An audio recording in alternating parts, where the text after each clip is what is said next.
Hi, I'm Dan Cox. This is your MMA update. Conor McGregor continues to take over the UFC by storm. This guy is a media monster on his own. It's incredible. Bomb, my partner as always. What do you think about McGregor, buddy? What do you think? I mean, this guy is a machine. A world tour press. This has got to be the first for the UFC. Yeah, definitely. He definitely has an angle on the whole promotional aspect of marketing a fight. He's taking it to another level. He's actually hitting it, Ireland versus Brazil. Not McGregor versus Aldo. Ireland versus Brazil. He's going to bring two nations into this. I think personally this is going to be the biggest pay-per-view that the UFC puts on in their history. I think this is going to be more pay-per-view buys than anything that they've ever done. It's going to be the biggest gate, anything they've ever done with the gate buys. And I just think this is going to be the biggest fight in UFC history. Well, you know what? I'll tell you, Bob, UFC is surely counting on that. There's no doubt. And if I'm not mistaken, their biggest seller was Brock Lesnar, Frank Mir. So, when you look back at that now, you think, oh, wow, how were those numbers so big? Well, Brock Lesnar was able to sell the fight. Now we've got Conor McGregor. The guy, it's phenomenal to me. And not only is he calling out Aldo, now he's ready to take over the next couple, 2-3 divisions. He's calling out Dos Anjos next, I don't see that happening, obviously. I think he's got his hands full with Josie, excuse me, sorry about that. But I got to ask you something. How do you see that fight popping out, Bob? Because we're seeing just not only is McGregor a media darling, right? But the guy can fight as well. People say he hasn't fought a wrestler. Well, Aldo's not a wrestler, so we don't have to worry about that. But my concern is that lead leg and that karate stance that he uses, jumping in and out. Man, it's going to be like a hunk of raw meat for Aldo. I don't know if he can handle that. What do you think? What's the best tactic for McGregor? So far, my opinion on McGregor, he's definitely a beast. He can definitely fight. He more or less breaks you down mentally before he gets into a fight, tries to get you to fight his game plan. And he's doing the same exact thing against Aldo right now. He's trying to get in Aldo's head. He's playing games at the media things with grabbing his belt and holding his belt hostage and telling him he's taking his belt. And that after he cleans out the division, he's going to move up to the next division and all the way up to welterweight. I mean, he's making just ludicrous comments just to get under the skin of Aldo. And that's exactly his game plan. He's going to get under the skin of Aldo. He's going to make Aldo make mistakes. He's going to make him angry. And you know as well as I do, when you fight with anger, you're not sticking to your game plan. And that's where McGregor's game plan is going to unfold. Yeah. I think he hasn't fought anybody like Aldo's caliber. He's going to be shocked to see what kind of a fight he actually gets into with Aldo. I think Aldo's definitely going to attack that leg. And Aldo can take him down. He might not be a wrestler, but with McGregor's stance, I think Aldo can take him down. And Aldo's got massive power. And it's something McGregor hasn't felt yet from anybody he's fought. No, definitely not. And I will agree on this aspect of it. I think that McGregor he's definitely a big talent. We haven't seen him tested yet, for sure. His last fight, he actually ate a couple punches, and against Seaver, which, I mean, hey, if Seaver cracks you like that, you might walk through it. If Aldo cracks you like that, I don't see him walking through it. I think, beyond a doubt, that McGregor's over his head. I see him getting exposed in this fight. My picks have been pretty bad lately, Bomb, so I could be exposed myself. But I really see this fight as the UFC's just pinning their hopes on this. This is, if McGregor wins this fight, can you imagine what he's going to do over in Ireland when they sell out that soccer stadium that's going to hold 100,000 plus people? And it's already sold out before they even announce a fight.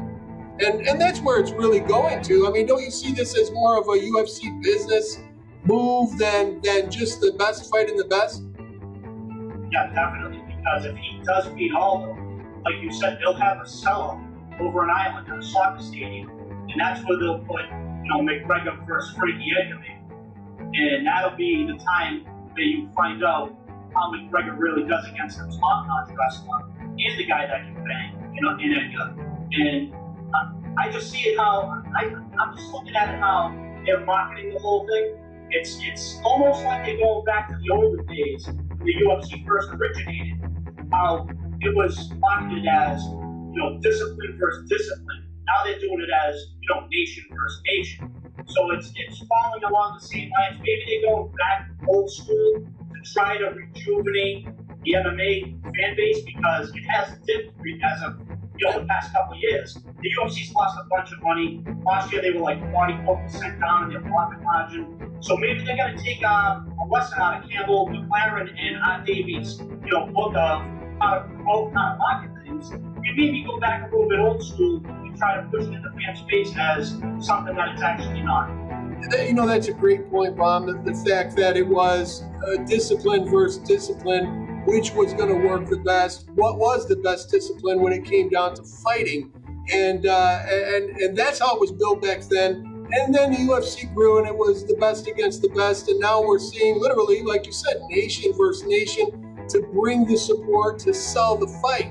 And you know, when we do look back at the old school days, and I as an older guy myself, I kind of miss it, really, I do. I think what Art Davie and Campbell McLaren did, you know, they were literally the two originals for the UFC.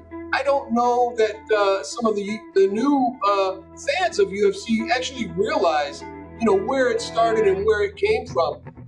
You know, Art Davie, he's got a great book out now. It's called Is This Legal? And it's a dynamite read. It really is. And for MMA fans that really are new to the sport, they should take it out and read it, because it is a great read. It's an educational book from an original. And then Campbell, I mean, look at what Campbell's done as well with Campbell Combat. And I mean, there's so many things. You know Campbell as well. I mean, I think they could go back a little bit and get some advice from the originals, and it would help. Yeah, definitely. I mean, you got those two guys who, you know, Art Davie was a practitioner, was a student of Rory and Gracie's, seen it all, watched all the Gracie film footage. Gracie's, that's how it originated.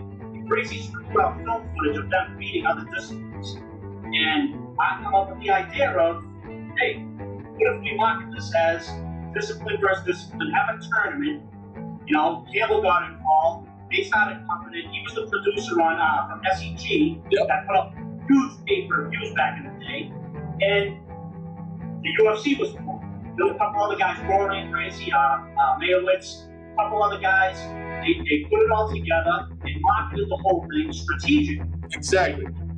They did it strategically. They had it discipline versus discipline, and they hit every aspect of it. People who are karate fans, hey, is your karate going to be able to beat this guy's jiu-jitsu? Hey, is your boxer going to be able to beat this wrestler? They piqued everybody's interest. That was genius marketing back then, and that's what the UFC needs to do now. Maybe go back to that old school stuff and take a lesson or two from those guys. Oh, for sure, because I mean, now we're seeing literal body doubles of these guys walking around. And these guys are flying around the globe in private jets, and you know, they're talking more about their suits and everything else and what's going on. And listen, it's not that it's not going to be a great fight. It's not that promoting this way is a terrible thing. But, you know, for me, it's always integrity versus entertainment. The entertainment is the fighters fighting. It is the best fighting the best. It's not some show or something that you're just kind of throwing out there for entertainment. The entertainment is the fight night. So all of this pre-fight stuff, you know, when it's legitimate, when it's honest, and the integrity is there, it's great. When it's kind of pushed over the edge, that's when there's a problem. And that's where I see, you know, maybe if Dana White could step to the side and, you know, give Campbell an article, you know, maybe they could kind of direct him, get him on the right path again. I honestly, though, I got to say, with the Conor McGregor thing, I'm still in amazement. I'm still in amazement that this guy continues to go, and he never stops. I've never seen anything like it. Well, the UFC is just trying to evolve in every evolving sport, and the way that they're going to stay on top and stay the best promotion in the game is by doing that. And I think they're absolutely doing it in a genius way.